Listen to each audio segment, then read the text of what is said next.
विद्यार्थियों, आज पुनः मेरे प्रिय पाठकों का, श्रोताओं का एवं मेरे बहुत ही प्रिय विद्यार्थियों का हार्दिक स्वागत है।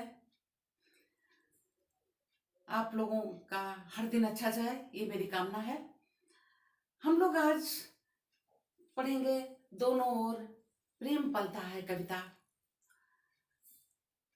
इसके पहले हम पढ़ने के पहले, व्याख्या करने के पहले ये जानेंगे कि ये कहाँ से ली गई ये पंक्तियां, लेखक कवि का उद्देश्य क्या था। इसके बारे में जानने के पश्चात हम व्याख्या करेंगे और तत्पश्चात व्याख्या नहीं करेंगे, पहले हम करेंगे सस्वर वाचन, उसके बाद हम व्याख्या करेंगे। स्वतंत्रता आंदोलनों के समय जब महात्मा गांधी, राष्ट्रपिता महात्मा गांधी पटल पर आए, उस समय उन्होंने वाल्मीकि रामायण, वाल्मीकि के द्वारा लिखी गई वाल्मीकि रामायण और तुलसीदास के द्वारा रामचरित जो लिखी थी, उनमें जो उपेक्षित पात्र थे उन्होंने चर्चा की इस विषय में, और जो उपेक्षित पात्र थे उन पे लिखने के लिए कहा। उस समय द्विवेदी जी, जो द्विवेदी युग के प्रवर्तक हैं, उन्होंने, महावीर प्रसाद द्विवेदी ने साहित्यकारों की उर्मिला विषयक उदासीनता ये पुस्तक लिखी। बाद में मैथिली शरद गुप्त ने जब ये पुस्तक पढ़ी तो बहुत प्रभावित हुए और उन्होंने उर्मिला को केंद्र बिंदु बना करके एक पुस्तक लिखी, महाकाव्य के रूप में, जो बाद में महाकाव्य के रूप में आई सामने। उसका नाम था साकेत। साकेत के 9वें सर्ग में जो है ये विरह का है, पूरा उर्मिला के विरह पर आधारित है। उसी में से ये पंक्तियां जो बीए के सिलेबस में और एमए में भी है रखी गई हैं। 9वां सर्ग जो है बीए में है। तो पहले हम इसका सस्वर वाचन करेंगे, उसके पश्चात व्याख्या करेंगे इसकी। उसके पहले हम बताना चाहेंगे कि ये पंक्तियां जो हैं, रामचंद्र जी 14 वर्ष के लिए वनवास जब गए थे तो साथ में सीता जी भी चली गई थी अपने पति के साथ में, और लक्ष्मण गए थे सेवा के लिए अपने भाई के, बहुत प्रेम था उन्हें, और उर्मिला को राजमहल में ही छोड़ गए थे। उस समय उर्मिला जो है लक्ष्मण के प्रेम में बहुत परेशान रहती थी। तो विरह के दिनों में उन्होंने बहुत दुख उठाते हुए उनके बीत रहे थे। एक दिन उनकी सखी आती हैं शाम के टाइम, शाम का समय था और दीपक जलाती है, उसी समय पतंगा भी आ जाता है। तो उस समय जो गृहिणी उर्मिला थी, उनके मुख से दोनों ओर प्रेम पलता है, ये पंक्तियां प्रस्फुटित होती हैं। तो चलिए सस्वर वाचन करते हैं।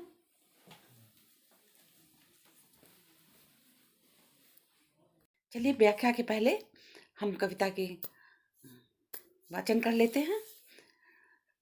दोनों ओर प्रेम पलता है, दोनों ओर प्रेम पलता है, सखे पतंग भी जलता है, हाँ दीपक भी जलता है, दोनों ओर प्रेम पलता है, शीश हिलाकर दीपक कहता, बंद वृथाई तू क्यों दहता, पर पतंग पढ़कर ही रहता, कितनी बिहोलता है, दोनों ओर प्रेम पलता है, बच कर हाय पतंग मरे क्या, प्रणय छोड़ कर प्राण धरे क्या, जले नहीं तो मरा करे क्या, क्या ये असफलता है। दोनों ओर प्रेम पलता है। कहता है पतंग मन मारे, तुम महान मैं हाथ में लघु पर प्यारे। क्या न मरण भी हाथ हमारे, शरण किसे छलता है। दोनों ओर प्रेम पलता है। दीपक के जलने में आली, फिर भी है जीवन की लाली। किंतु पतंग भाग्य लिपकाली, किसका वश चलता है। दोनों ओर प्रेम पलता है। जगती बड़ मृत्य है रखती, उसे चाहती जिससे चखती। काम नहीं परिणाम निरखती, मुझको ही खलता है। दोनों ओर प्रेम पलता है। दोनों ओर प्रेम पलता है। तो विद्यार्थियों, हम लोग व्याख्या करेंगे और व्याख्या के पहले हम मैथिली शरण गुप्त जो इसके लेखक हैं साकेत के, इनके विषय में संक्षिप्त रूप से जान लेते हैं। राष्ट्रकवि मैथिली शरण गुप्त हिंदी के प्रसिद्ध कवि हैं। हिंदी साहित्य के इतिहास में वे खड़ी बोली के प्रथम महत्वपूर्ण कवि माने जाते हैं। उन्हें साहित्य जगत में दद्दा नाम से भी संबोधित किया जाता है। उनकी कृति भारत के स्वतंत्रता संग्राम के समय में काफ़ी प्रभावशाली सिद्ध हुई थी और इसी कारण महात्मा गांधी ने उन्हें राष्ट्रकवि की पदवी दी थी। उनकी जयंती 3 अगस्त को हर वर्ष कवि दिवस के रूप में मनाई जाती है। सन 1954 में भारत सरकार ने उन्हें पद्म भूषण से सम्मानित किया था। जन्म इनका 3 अगस्त 1886 में चिरगांव, उत्तर प्रदेश, ब्रिटिश शासनकाल में हुआ था। जो मृत्यु है वो 12 दिसंबर 1964, ये 78 वर्ष के आयु में इनकी मृत्यु हुई। ये पेशे से कवि थे, राजनेता और नाटककार। नाटक लिखे इन्होंने, अनुवाद भी किए, तो अनुवादक भी थे। राष्ट्रीयता हम सब जानते हैं कि भारतीय थे। प्राथमिक शिक्षा इन्होंने चिरगांव से प्राप्त की, मिडिल मैकडोनल्ड हाई स्कूल से, और पंचवटी, सिद्धराज, साकेत, यशोधरा, विश्ववेदना, ये इनकी बहुत ही प्रसिद्ध रचनाएं हैं। अनेक पुरस्कार प्राप्त किए। हिंदुस्तान अकादमी पुरस्कार साकेत के लिए इन्हें मिला था 500 रुपये के साथ। उस समय 500 रुपये बहुत मायने रखता था, 1935 की बात है। और मंगला प्रसाद पुरस्कार साकेत के लिए मिला था हिंदी साहित्य सम्मेलन के द्वारा। साहित्य वाचस्पति ये पद्म भूषण 1954 में प्राप्त हुआ। महावीर प्रसाद द्विवेदी जी की प्रेरणा से गुप्त जी ने खड़ी बोली को अपनी रचनाओं का माध्यम बनाया था और अपनी कविता के द्वारा खड़ी बोली को एक काव्य भाषा के रूप में निर्मित करने में अथक प्रयास किया। इस तरह से ब्रजभाषा जैसी समृद्ध काव्य भाषा को छोड़कर समय और संदर्भों के अनुकूल होने के कारण नए कवियों ने इसे ही अपनी अभिव्यक्ति का माध्यम बनाया। हिंदी कविता के इतिहास में गुप्त जी का सबसे बड़ा योगदान है।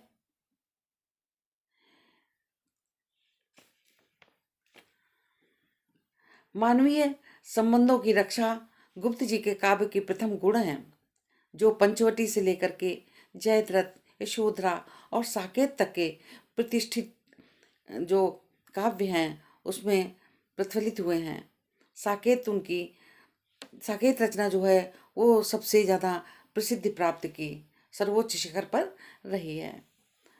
तो चलिए अब हम इनकी जो साकेत के नवम सर्ग की पंक्तियां हैं, दोनों ओर प्रेम पलता है, ये इसका अध्ययन करते हैं। तो विद्यार्थियों देखिए, दोनों ओर प्रेम पलता है, सखी पतंग जी जलता है, हाँ दीपक भी जलता है। शीश सिलाकर हिलाकर दीपक कहता, बंधु वृथा ही तू क्यों देता।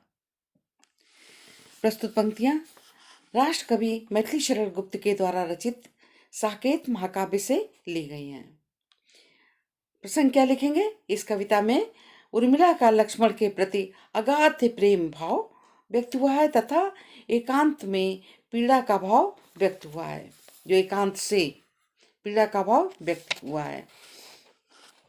अब दोनों ओर प्रेम पलता है, सख पतंग भी जलता है।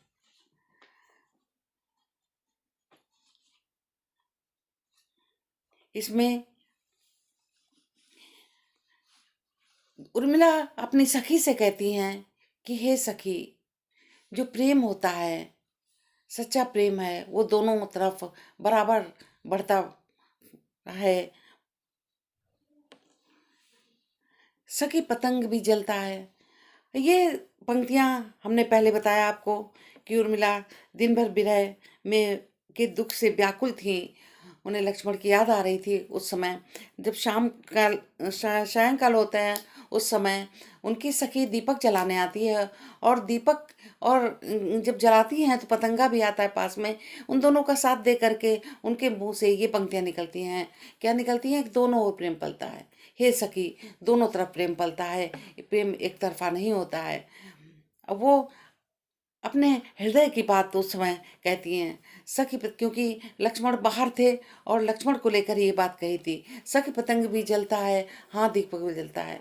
वो प्रेम सखी पतंगे और दीपक को प्रेम का प्रतीक मानकर कहती हैं कि ये पतंगा जो है ये जो है ये प्रेम के कारण जल जाता है और दीपक तो जलता ही रहता है। शीश हिलाकर दीपक कहता, किंतु जब पतंगा उसकी तरफ आता है, दीपक को मालूम है ये भी जल जाएगा, तो कहता मेरे पास मत आओ। लौ हिलती है तो ऐसा लगता है कि दीपक मना कर रहा है।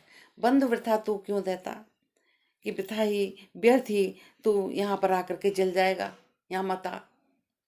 पर पतंग पढ़कर ही रहता, परंतु पतंग जो है उसकी ओर आकर्षित होता है। उससे जो है दीपक से बहुत आकर्षण था, उससे लगाव था, प्रेम था। वो नहीं मानता है और वो जाकर के जल जाता है।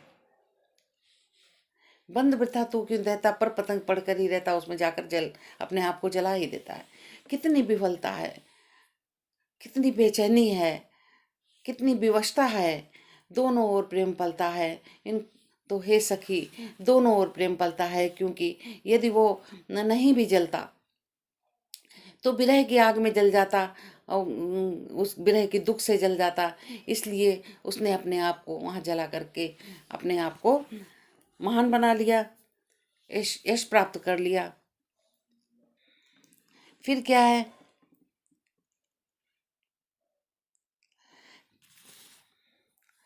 बचकर हाय पतंग मरे क्या, बचकर हाय पतंग मरे क्या, प्रलय छोड़कर प्राण धरे क्या, जले नहीं तो मरा करे क्या, क्या ये असफलता है। अब उर्मिला क्या कहती हैं? वो कह रही हैं कि कभी कहता है, उर्मिला कहती हैं कि दीपक पतंगे को अपने पास आने को मना करता है, किंतु पतंगा कहता है दीपक तुम जलकर दूसरों की रोशनी प्रदान करते हो, तुम महान हो, पर क्या मरना भी मेरे हाथ में नहीं है, अर्थात मरने के लिए भी मैं स्वतंत्र हूँ। तो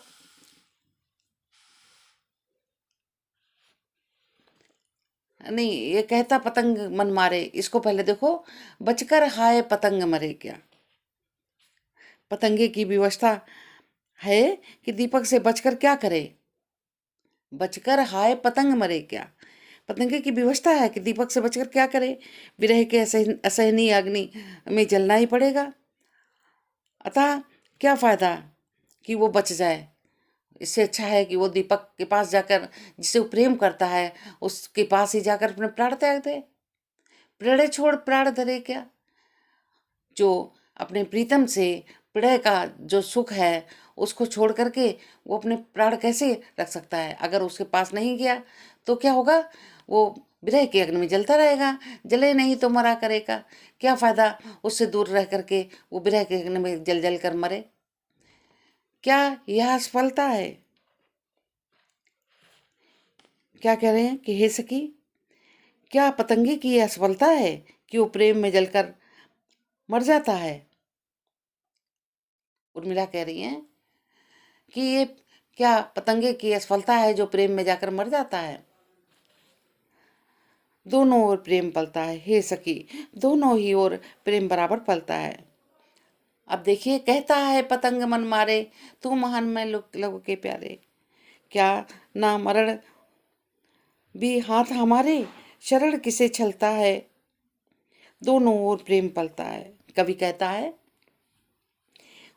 कि उर्मिला कहती है दीपक पतंगे को अपने पास आने को मना करता है, कि तुम पतंगा कहता है कि दीपक तुम जलकर दूसरों को रोशनी प्रदान करते हो, है ना, इसलिए तुम महान हो गए और मैं लघु हूं, छोटा हूं, क्योंकि मैं अपने लिए जीता हूं। क्या क्या न मरण भी हाथ हमारे। अब क्या कह रहा है कि तुम महान हो गए और क्या अब मरना भी मेरे हाथ में नहीं रहा, अर्थात क्या मरने के लिए मैं स्वतंत्र नहीं हूं, ये कह रहा है पतंगा। दीपक के जलने में आली, फिर भी है जीवन की लाली। अब क्या करे कह सकी, जो दीपक जलता है वो जलकर अपने जो रोशनी प्रदान करता है दूसरों को, फिर भी है जीवन की लाली, फिर भी वो ऐसे महान कार्य करता है। किंतु अब जो पतंगा है, पतंग भाग्य लिपि काली, पतंगे की जो भाग्य है लिपि वो काली है, क्योंकि वो अपने लिए जीता है, दूसरों के लिए कुछ करता नहीं है। किसका वश चलता है, परंतु इसमें किसका वश चलता है, माने प्रेम के आगे कोई वश नहीं चलता है। दोनों ओर प्रेम पलता है। दोनों ही, उर्मिला कहती हैं कि हे सखी, दोनों ही प्रेम, दोनों ओर प्रेम बराबर का होता है। जगती बड़ी वृत्ति है रखती, उसे चाहती जिससे चखती।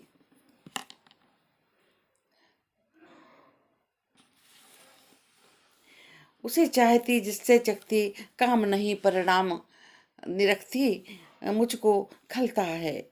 दोनों ओर प्रेम पलता है। वो कहती हैं संसार में व्यक्तियों का स्वभाव बनियों जैसा हो गया है। ये देखिए, ये पंक्तियां हैं, संसार में व्यक्तियों का स्वभाव बनियों जैसा हो गया है। बड़ी वृत्ति, बनियों जैसा स्वभाव, वृत्ति कैसी हो गई, बनियों जैसी। उसे चाहती जिससे चखती, और वो जिससे चाहती हैं, जिससे फायदा होता है, उसी से मनुष्य फायदा लेने वाले से या फायदा होने वाले से वो उससे संबंध रखता है। काम नहीं परिणाम निवृत्ति, वो उससे जिससे काम निकलता है उसी से संबंध रखना चाहता है, मुझको ही खलता है। अब परंतु जिनसे किसी प्रकार की स्वार्थ सिद्ध नहीं होती, उन्हें कोई पूछता भी नहीं है। तो मेरा जीवन तो ऐसा हो गया है। तो ऐसे प्रेम जो है, हे सखी, प्रेम जो है ऐसा ही है, और वो दोनों तरफ बराबर होता है, दोनों तरफ ही पालित पोषित होता रहता है। इसलिए हे सखी, प्रेम दोनों तरफ ही पलता है, पालित पोषित होता रहता है। तो ये आपका व्याख्या थी। बहुत ही प्रसिद्ध पंक्तियां हैं, और कई बार हमारे जो साथ के लोग हैं कह चुके थे कि ये कविता डालिए, तो चलिए वो भी सुनेंगे। बहुत बहुत धन्यवाद सजेशन देने के लिए। अगली वीडियो में हम मिलते हैं।